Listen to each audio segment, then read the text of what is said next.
Hello नमस्कार राम राम खम्मा खणी स्वागत है आप सभी का एक बार फिर से। और बात करने वाले हैं आज बीएसटीसी पीटीटी 2023 के बारे में। जी हाँ, मानसिक योग्यता हिंदी इंग्लिश जीके शिक्षण रुचि क्या लिख रखा है। जी हाँ दोस्तों, बीएसटीसी और पीटीटी की तैयारी करने वाले हैं। बीएसटीसी के लिए बुरी खबर मानिएगा और पीटीटी के लिए एक गुड न्यूज मानिएगा। दोनों चीजें आपके साथ में रहने वाली है। एक के लिए अच्छी खबर है तो एक के लिए वही बुरी खबर साबित होने वाली है।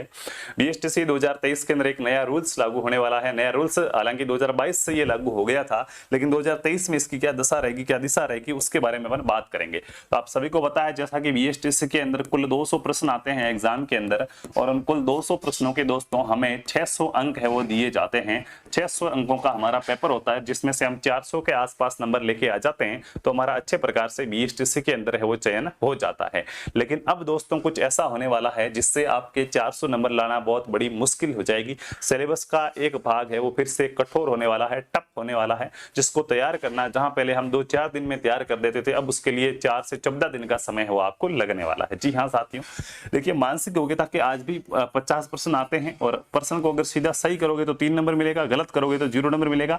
किसी भी प्रकार का नकारात्मक अंकन है वो, नेगेटिव मार्किंग है वो क्या नकारात्मक अंकन नहीं था। ठीक है, तो कुल हमें 150 नंबर के ये शिक्षण जो आपका मानसिक योग्यता वो देखने को मिल सकते हैं। उसी प्रकार हिंदी के 30 प्रश्न आते हैं, इंग्लिश के 20 प्रश्न आते हैं। सही करोगे तो 3 नंबर है और गलत करोगे तो 0 नंबर है। किसी भी प्रकार का दूसरा कोई फंडामेंटल यहाँ पे लागू नहीं होता था। वहीं जीके के 50 प्रश्न आते थे, एक प्रश्न 3 नंबर का था। सही करोगे पूरी तो 150 नंबर है, गलत करोगे तो 0 नंबर है। ठीक है, लेकिन शिक्षण अभिरुचि के अंदर दोस्तों होता क्या था, प्रश्न अगर आपने प्रश्न का उत्तर एकदम सही लिखा है, प्रश्न के उत्तर एकदम सही लिखा है तो आपको 3 नंबर मिलता था। अगर आपके प्रश्न का उत्तर क्या है सही है, यानी कि एक प्रकार से सही आ रहा है, तो आपको 2 नंबर मिलते थे। थोड़ा सही उसको लग रहा है कि यार सही तो नहीं, लेकिन फिर भी ऐसा हो भी सकता, थोड़ा सही तो 1 नंबर मिलता था। और अगर आप प्रश्न का उत्तर बिल्कुल ही गलत लेते थे तो आपको 0 नंबर मिलता था, यानी कि आपको 3 ऑप्शन के अंदर नंबर मिलते थे। अगर आप शिक्षण अभिरुचि वाले प्रश्नों में ये जो अ ब स द है, इन चारों ऑप्शन में से ऐसे तुक्का भी मार के आ जाते ना कि ब होगा, नहीं स होगा, ऐसे कुछ भी करके आओ तो भी 1 नंबर तो कम से कम आपको मिलता ही था। गलत होने के चांसेस तो 25% ही थे। हर चौथे प्रश्न में 3 प्रश्न आपके सही होंगे, चाहे कैसा ही तुक्का मार दो आप, 1 प्रश्न ही गलत हो, ऐसा संभावना बनती थी, प्रायोरिटी बनती थी। लेकिन अब दोस्तों ये वाला रूल्स है वो खत्म हो गया। पिछली बार क्या हुआ, बिना बताए खत्म कर दिया गया इन्होंने। क्या हुआ बीएसटीसी 2022 के अंदर, क्या होता है बीएसटीसी 2022 के अंदर इस रूल्स को क्या कर दिया गया, खत्म कर दिया गया है दोस्तों। और अब ये वाला सिस्टम क्या है, लागू नहीं होगा। और ये वाला लागू नहीं होने से आपके जो नंबर आ रहे थे, नंबर भी क्या आएंगे, कम आएंगे। आपका स्कोर है वो स्कोर भी कम बनेगा, और ये अपने एक प्रकार से क्या है विडंबना पैदा हो जाएगी। अब कंपटीशन फिर से बढ़ेगा। क्यों सर, नंबर तो सबके कम आएंगे, सबके कम नहीं आएंगे। कुछ मेरे भाई ऐसे थे जो इन ऑप्शन को देखकर प्रश्नों को हल करते थे, तो उनके तो घटिया हो गया सारा काम, नंबर टूट जाएंगे। लेकिन कुछ ऐसे साथी जो प्रश्न को देखकर सीधा उत्तर बता सकते थे, उनको ऑप्शन की आवश्यकता नहीं थी, उनके नंबर आज भी वैसे के वैसे रहेंगे, कोई फर्क नहीं पड़ेगा। तो आपको अब ये जो नंबर यहाँ पे आपके कट रहे हैं, इन नंबर को वापस से बढ़ाना कैसे है, किस प्रकार से आप अपने आप को क्या है वापस से इसके लिए तैयार करेंगे। तो देखिएगा ये रूल सिर्फ बीएसटीसी के लिए लागू हुआ है। पीटीटी के अंदर आज भी 3-2-0-1 वाला सिस्टम है। पीटीटी वालों को टेंशन नहीं करना, ये पीटीटी वालों के लिए तो गुड न्यूज है, क्योंकि पिछली बार जय नारायण व्यास विश्वविद्यालय जोधपुर ने कराई थी तो उसने ये रूल्स रखा था। अब की बार गोविंद गुरु जनजातीय विश्वविद्यालय बांसवाड़ा करा रहा है जीजीटीयू, तो वो भी ये रूल्स रखेगा। ये जो रूल्स हट गया है वो हटा है बीएसटीसी वालों के लिए। फिर भी एक बार जब बीएसटीसी 2023 का फुल नोटिफिकेशन आ जाएगा, एक बार फिर भी देखिए, अभी तक ये क्या है पिछली बार की बात कर रहा हूं, 100% इसको भी हम कंफर्म नहीं मान सकते।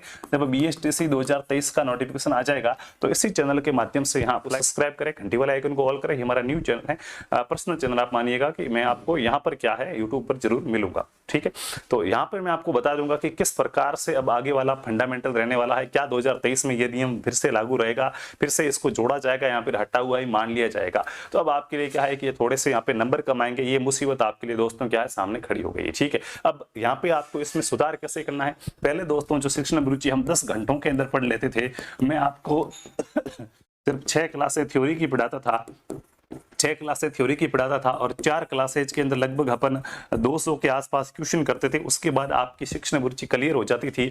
आप इन चीजों को समझ के आधार पर लगभग क्या है, लगभग 130 प्लस नंबर, 120 प्लस नंबर लेके आ जाते थे।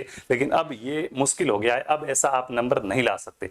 जैसे पहले एक कोई प्रश्न आता था कि एक बालक कक्षा में लेट आता है। अगर प्रश्न आया एक बालक कक्षा में लेट आता है, एक बालक कक्षा में लेट आता है, तो आप, पहले ऐसा प्रश्न आता था तो आप, तो देखिएगा उसके कुछ ऑप्शन आपको इस प्रकार से दिए जाएंगे। ऑप्शन तो अभी भी इस प्रकार से आपको कंफ्यूज करने वाले दिए जाएंगे, लेकिन नंबर नहीं मिलेगा। तो पहला ऑप्शन आता था जैसे कि बाहर निकाल देंगे, उसको क्लास में बैठने नहीं देंगे, क्या कर देंगे, लेट आ रहा है तो बाहर निकाल देंगे।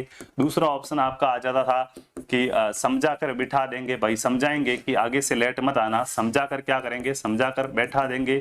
तीसरा ऑप्शन आपका आता था कि आगे से लेट न आने को कहेंगे, आगे से लेट न आने को कहेंगे, आगे से कहेंगे कोई बात नहीं अभी आ गया तो आगे से लेट न आने को कहेंगे, आगे से लेट न आने को कहेंगे कि भाई आगे से तू लेट मत आ। या चौथा ऑप्शन होता था कि कारण जानेंगे। ठीक है, अब आप क्या करते थे कि पहले इन ऑप्शनों को देखते थे। देखिए दो प्रकार के बच्चे यहाँ पे, दो वर्ग जुड़ेंगे हमारे साथ। एक वो कि जो ऑप्शन को देखकर प्रश्न का आंसर सही करते थे, दूसरा जो जिनको इन ऑप्शन से कोई मतलब नहीं था, सीधा याद था कि कक्षा में बच्चा लेट आया है तो सबसे पहले एक समस्या उत्पन्न हुई और समस्या का समाधान के लिए पहले समस्या का कारण जानना जरूरी है। उसको सीधा याद होता था, सीधा रटा हुआ होता था उसके कि भाई समस्या उत्पन्न हुई तो उसका कारण जानो, फिर निदानात्मक परीक्षण करो। ठीक है, तो कारण जानना तो वो सीधा कारण जानेंगे करेगा तो उसका तो राइट हो जाएगा, उसको तो 3 नंबर मिलेंगे, उसके ये नियम लागू होने से कोई फर्क नहीं पड़ेगा। लेकिन ये जो ऑप्शन देखकर करते थे ना कि बाहर निकाल देंगे कि नहीं यार बाहर तो नहीं निकालेंगे, समझा कर बैठा देंगे, आ गया लेट आने को नहीं कहेंगे या कारण जानेंगे। तो मान लिया किसी का कारण जाना दिमाग से निकल गया, उसने वो नहीं किया, उसने कर दिया समझा कर बैठा देंगे। तो पहले क्या होता था, आपको इसके 2 नंबर मिल जाते थे, इसके 1 नंबर मिल जाता था, ये बिल्कुल तो 0 मिल जाता था। अब ऐसा नहीं होगा, अब 2 नंबर नहीं मिलेंगे, अब आपका एक ही ऑप्शन है उसके 3 नंबर है, बाकी सभी ऑप्शन का आपको 0 नंबर मिलेगा। तो ये एक आपके सामने बड़ी मुसीबत पैदा हो गई है। तो इसके लिए आपको क्या है, अपने स्कोर को थोड़ा सा सुधारना होगा। बाकी और भी न्यूज वगैरह होगी तो हमारे इसी चैनल के माध्यम से आपको दी जाएगी। तब तक चलते हैं, मिलेंगे अगली क्लास न्यूज या नोटिफिकेशन में। खुश रहिए, अच्छे रहिए। जय जय राजस्थान, जय हिंद, जय भारत, वंदे मातरम।